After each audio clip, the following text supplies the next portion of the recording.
প্রথমে মিডিয়া বন্ধুদেরকে আমার নমস্কার।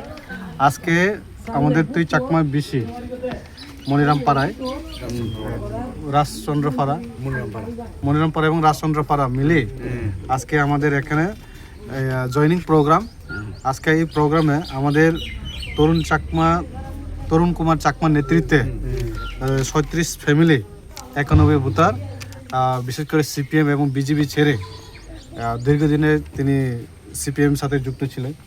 হ্যাঁ, তিনি আমাদের মহারাজা আইডিওলজি এবং মহারাজা আদর্শ নীতি তে সমর্থন করে আজকে আমাদের দলে সামিল হয়েছেন।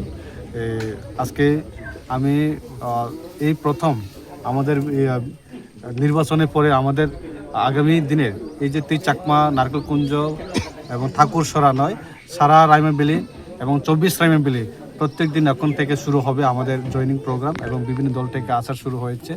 এবং আগামী একটাই আমাদের গ্রাম পাহাড়ে যারা রয়েছেন সবাই কৃষক জমিয়া, আমরা একটাই মহারাজার যে উদ্দেশ্য এবং মহারাজা আইডিওলজি এবং মহারাজা নীতি আদর্শকে সমর্থনে আজকে বিভিন্ন দল আজকে সামিল হয়েছে।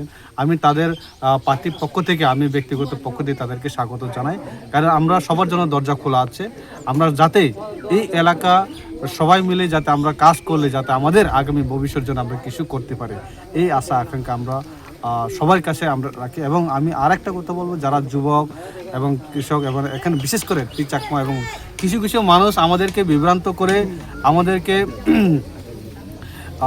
আমাদেরকে নিয়ে রাজনীতি করার চেষ্টা করেছিলেন এবং বিগত নির্বাচনে আমাদের এই এলাকাকে বিভিন্ন হুমকি দিয়ে তিনি আমাদের এই এলাকার মানুষকে রোকানোর চেষ্টা করেছিলেন। কিন্তু এই এলাকার আমাদের ওয়ারিয়ার্স এবং বোবাগরা ওয়ারিয়ার্স সবাই তিনি ঐক্যবদ্ধ হয়ে তিনি লড়াই সংগ্রামের মাধ্যমে আজকে শান্তিতে এখানে আছে এবং তাদের প্রতিবাদে আজকে সবাই মিলে আজকে বিভিন্নভাবে কুঅপপ্রচার চালিয়েছিল আমাদের মথার বিরুদ্ধে, মহারাজের বিরুদ্ধে এবং বিভিন্নভাবে এই এলাকার নেতৃত্বের বিরুদ্ধে সমালোচনা অপপ্রচার। কিন্তু আজকে সবাই বুঝে গেছে এই এলাকার মানুষ একটাই আমাদের এই রক্ষা, যদি আমাদের নাক বাতিকে যদি রক্ষা করতে পারে একটাই মহারাজা, সেই মহারাজার সেই জন্য সবাই বুঝেই আজকে আমাদের পার্টিতে সামিল হয়েছে।